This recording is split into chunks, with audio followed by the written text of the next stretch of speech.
अवश्य भ्राता किसी गरल भयंकर विष का प्रभाव स्वयं के ऊपर ले रहे हैं।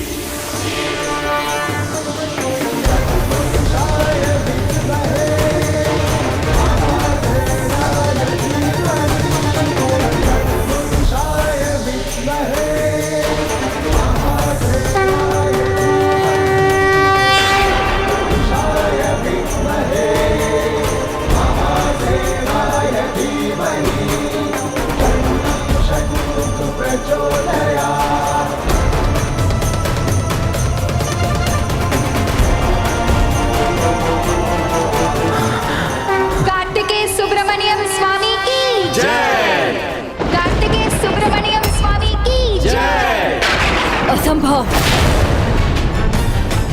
अब तो विश्वास कीजिए प्रभु की महिमा में। अब तो अपने विश्वास को जगाकर अपनी रक्षा कीजिए। जो विष इसी के नियंत्रण में नहीं, उस विष के प्रभाव से भी मुक्त कर दिया प्रभु ने जयंत को। रक्षा कर ली अपनी भक्त की उन्होंने, मान रखा भक्त की भक्ति का। पहचानिए उनकी भक्ति की शक्ति को। बस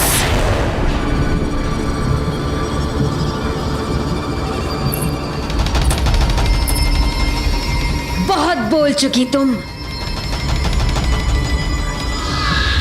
नहीं माँ, ना आपके ना भ्राता के कहने पर रुकूंगी मैं,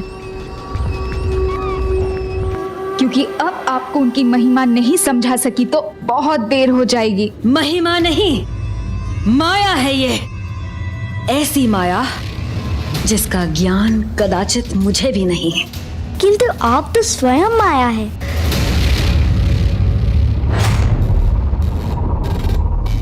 हाँ हूं मैं माया, माया स्वामिनी हूं। किंतु तुम्हारे उस कार्तिकेय ने अपनी माया से भाकन और मेरी पुत्री को अपने वश में करने का बहुत बड़ा अपराध किया है, जिसका परिणाम तो उसे भुगतना ही होगा।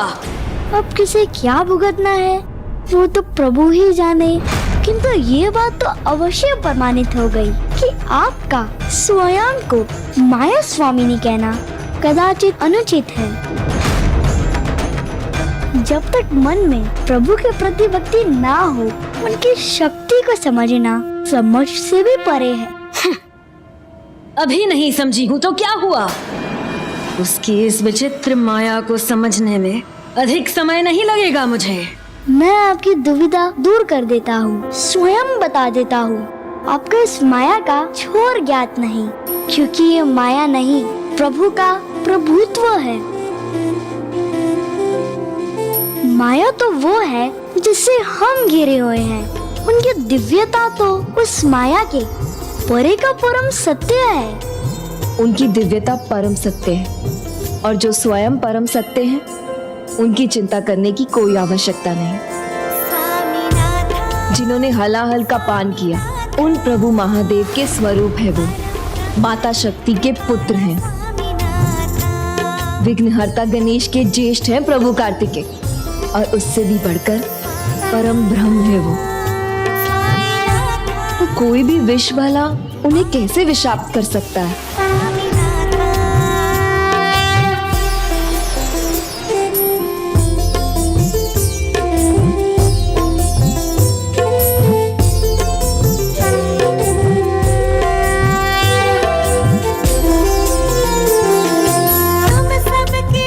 सुब्रमण्यम कार्तिकेय स्वामी की जय।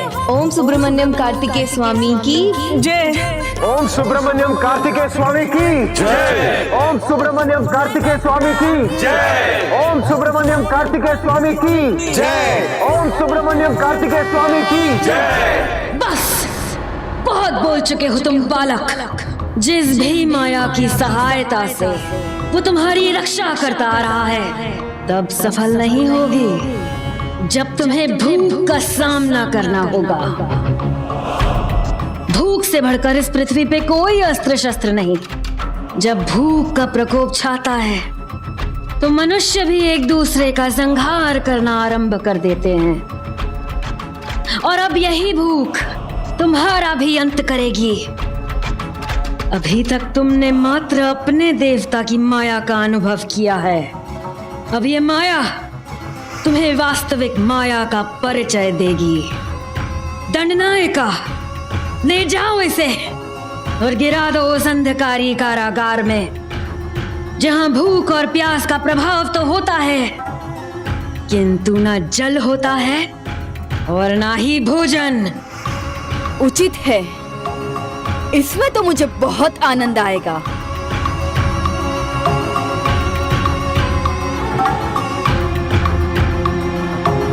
माँ, ये आप क्या कर रही है? इसने भी मेरी पुत्री होने का अधिकार खो दिया है, इसीलिए ये भी उसी दंड के योग्य है। ले जाओ इसे भी।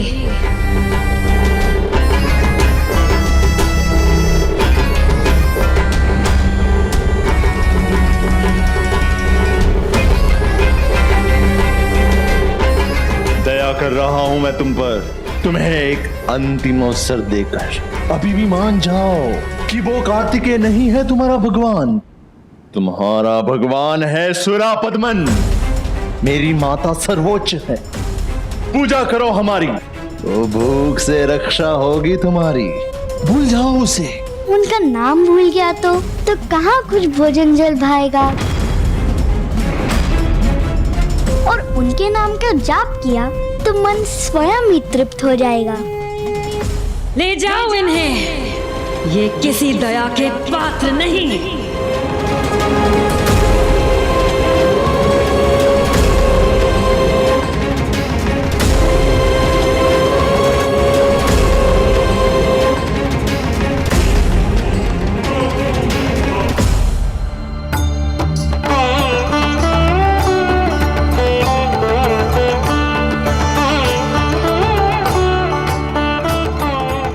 पुत्री देवसेना महादेव पुत्र कार्तिकेय की प्रतिमा में इतनी डूबी है, उनको इतनी भली भांति समझती है, जैसे प्रभु के साथ, प्रभु के प्रति उसकी असाधारण भक्ति है, उनसे कोई अद्भुत दिव्य संबंध है।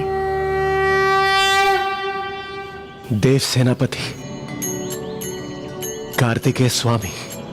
देवराज। नहीं देव सेनापति, आपको कुछ भी कहने की आवश्यकता नहीं, क्योंकि जहां विश्वास होता है वहां शब्द निरर्थक होते हैं। और मेरे मन को यह पूर्ण विश्वास है कि आपने मेरे पुत्र जयंत की रक्षा की है।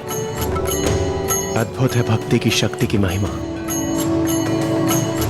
धन्य है आप शिव शक्ति पुत्र, धन्य है आप। मुझे ज्ञात है मेरा पुत्र आपका परम भक्त है, आपने अब तक उस पर कोई आंच नहीं आने दी, और मुझे पूर्ण विश्वास है आप कभी भी उस पर कोई भी आंच नहीं आने देंगे।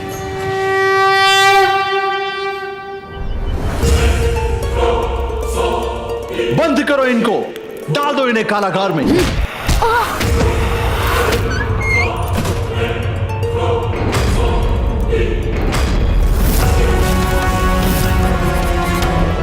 अब प्रतीक्षा करो अपनी मृत्यु की। अब मैं भी देखती हूँ कि कार्तिकेय के नाम का जाप तुम्हारी भूख प्यास कैसे बुझाता है। अंततः तुम वहां पहुंच ही गई जहां तुम्हें बहुत पहले होना चाहिए था। अब तो मेरी बस यही इच्छा है कि आप शीघ्र इस यात्रा को पूर्ण करें और उन दुष्टों ने जो भी पाप किए उनका दंड उन्हें अवश्य दें, सभी बंधकों को मुक्त कराएं और मेरे पुत्र जयंत को भी। अवश्य देवराज। आप चिंता ना करें देवराज, ये भी शीघ्र ही होगा। इस धाम के बाद अब एक ही धाम शेष रहेगा, फिर भ्राता की यात्रा पूर्ण हो जाएगी। और तब प्रभु अपना पाशुपतास्त्र भी प्राप्त कर लेंगे, जिसका अर्थ है कि भ्राता को विवाह के लिए मनाने का अपना कार्य पूर्ण करने के लिए मेरे पास अब अधिक समय शेष नहीं है। गणेश, अब और विलंब करना उचित नहीं है, इसीलिए जिस प्रकार तुम प्रत्येक धाम की कथा सुनाकर अब तक मेरी इस यात्रा को सफल करते आए हो, उसी प्रकार शीघ्र ही इस धाम की भी कथा सुनाकर मेरी इस यात्रा को संपन्न करो। अवश्य भ्राता, ये आकाश भूत धाम है और यहाँ की कथा प्रभु महादेव के आनंद नृत्य से आरंभ होती है। आपको तो ज्ञात है भ्राता, पिताश्री कभी भी माँ की कोई बात नहीं टालते और माँ भी पिताश्री की सभी बातें मानती हैं और वो दोनों जो भी करते हैं वो एक दूसरे को बताकर या एक दूसरे से पूछने के उपरांत ही करते हैं। किंतु बहुत समय पहले एक दिवस वायु में लहराती प्रभु की जटा को देखकर माँ को प्रभु के नट रूप का स्मरण हो आया, जिसमें उन्होंने नानाजी पर्वतराज हिमावन के यहाँ पहुंचकर उनसे माँ का हाथ मांगा था।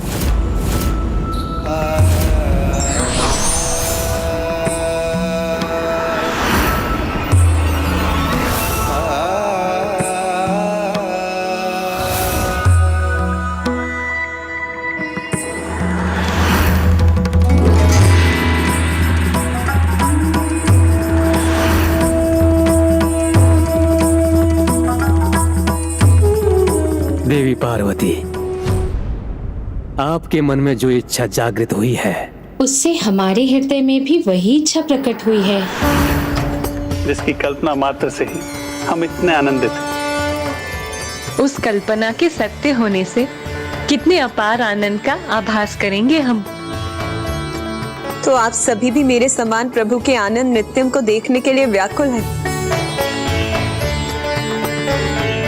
तो आप सभी कैलाश पधारें।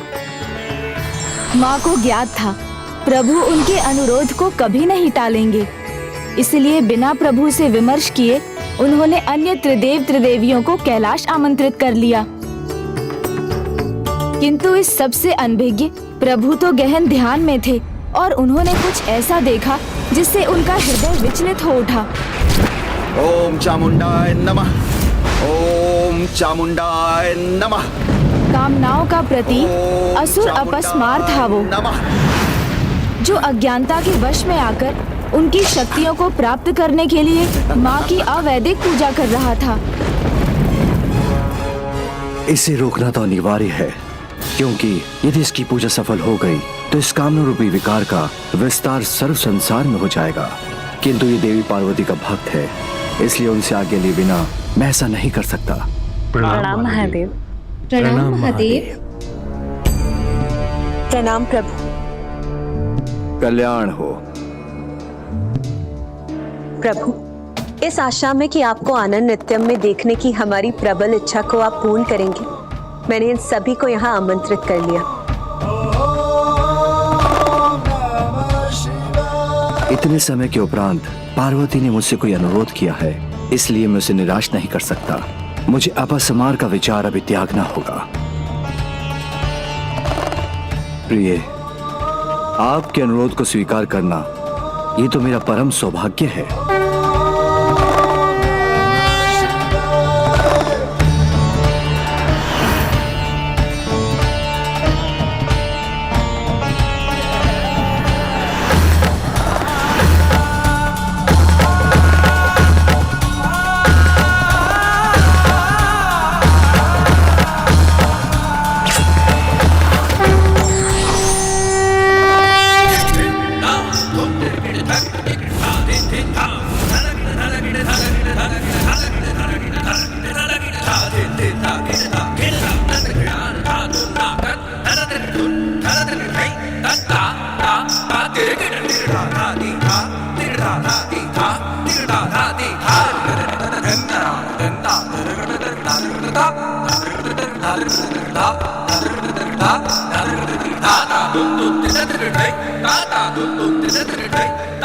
ओम चामुंडाय नमः, ओम चामुंडाय नमः।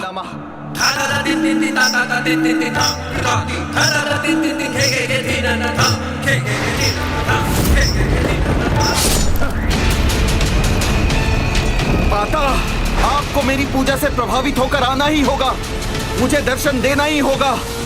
ओम चामुंडाय नमः।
पार्वती अपने स्थान पर नहीं है।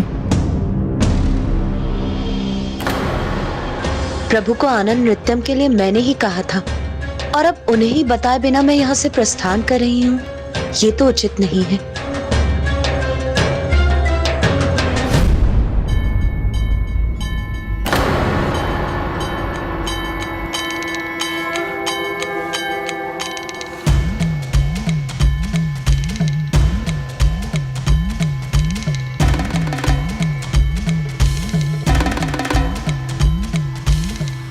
मुझे क्षमा करें प्रभु, आपसे अनुमति लिए बिना ही मैं यहाँ से प्रस्थान कर रही थी। किंतु आपने ऐसा न कर बहुत अच्छा किया, क्योंकि आपके उस भक्त में आपकी ही शक्तियों को पाने की अनुचित इच्छा है। यदि वो अपनी अवैदिक पूजा में सफल हो गया तो दुष्कामनाओं का विस्तार कर वो समस्त संसार के लिए संकट उत्पन्न कर सकता है, जिसके कारण संपूर्ण सृष्टि दुष्कामनाओं के अंधकार में डूब जाएगी। तब जो भी आवश्यक है वो कीजिए स्वामी।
ये क्या?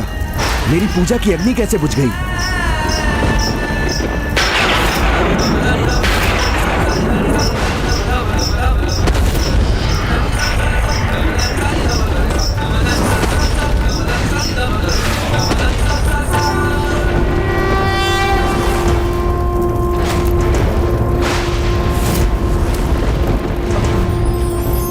ओम नमः शिवाय, ओम नमः शिवाय, प्रभु महादेव, ओम नमः शिवाय, ओम नमः शिवाय, ओम नमः शिवाय।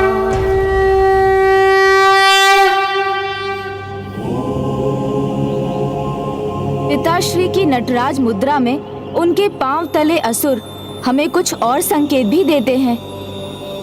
पिताश्री के दाईं हाथ में डमरू सृष्टि के सृजन का प्रतीक है। दूसरे उठे हुए हाथ में जो अग्नि है वो संहार या विनाश का प्रतीक है। उनका दूसरा दायां हाथ जो आशीर्वाद मुद्रा में है वो बुराइयों से संसार की रक्षा का प्रतीक है। उनका एक पांव उठा हुआ है और दूसरा हाथ पांव की ओर संकेत कर रहा है, जिसका अर्थ है कि मोक्ष का मार्ग उनके चरणों से ही प्राप्त होता है। और वो आकार में छोटा असुर प्रतीक है उन कामनाओं का जिन पर विजय पाने के लिए उन्हें अपने पांव तले दबाना होता है, तभी ज्ञान में वृद्धि होती है और मोक्ष या ईश्वर की प्राप्ति होती है। जो अपने इच्छाओं का परित्याग करता है वो ही अपने भीतर और बाहर प्रभु को देख पाता है। उनके शरीर की मुद्रा ओम का निर्माण कर रही है, जो इसका प्रतीक है कि प्रभु महादेव ही प्रणव हैं और संपूर्ण आकाश नटराज मुद्रा में ही समाहित है। प्रभु की वो मुद्रा जो सभी कामनाओं को अपने चरणों तले ही रखती है, ज्ञान सागर का विस्तार करती है और यही नटराज स्वरूप प्रभु की आकाश मूर्ति है, जिसके भीतर बसे ज्ञान का विस्तार समस्त ब्रह्मांड में है। इसलिए इस पावन धाम को चिदम्बरम भी कहा जाता है।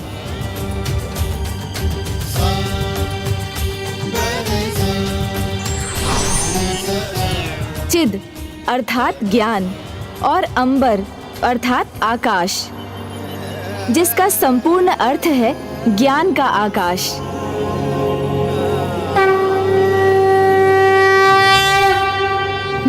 प्रभु विवाह विवाह। एक अन्य अत्यंत महत्वपूर्ण सीख प्राप्त होती है हमें इस कथा से कि जिस प्रकार संसार में अपस्मार को अशक्त कर शुभता स्थापित करने के लिए माँ ने पिताश्री से बिना पूछे एक पग भी नहीं बढ़ाया, पिताश्री ने माँ से पूछे बिना अपस्मार का उपाय नहीं किया, उसी प्रकार जब पति पत्नी एक दूसरे से पूछकर सभी कार्य करते हैं तो जीवन में शुभता आती है और विपदा निकट नहीं आती। और उचित जीवन साथी तो विवाह से ही प्राप्त हो सकता है।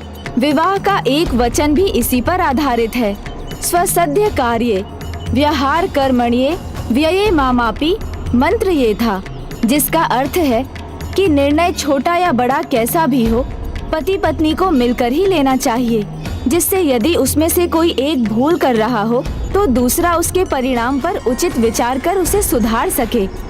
अद्भुत है अनुज गणेश, तुम्हारी प्रत्येक कथा का अंत केवल एक ही शब्द से होता है, विवाह। जब विवाह का नाम भर लेने से भ्राता कुपित हो उठते हैं तो मैं उन्हें विवाह के लिए भला कैसे मनाऊंगा। जब तक व्यक्ति माया और सांसारिक कामनाओं के वश में है तब तक ना तो वो परमात्मा को जान सकता है और ना ही परम सत्य को पहचान सकता है। For more updates, subscribe to our channel, click the show links and enjoy watching the videos.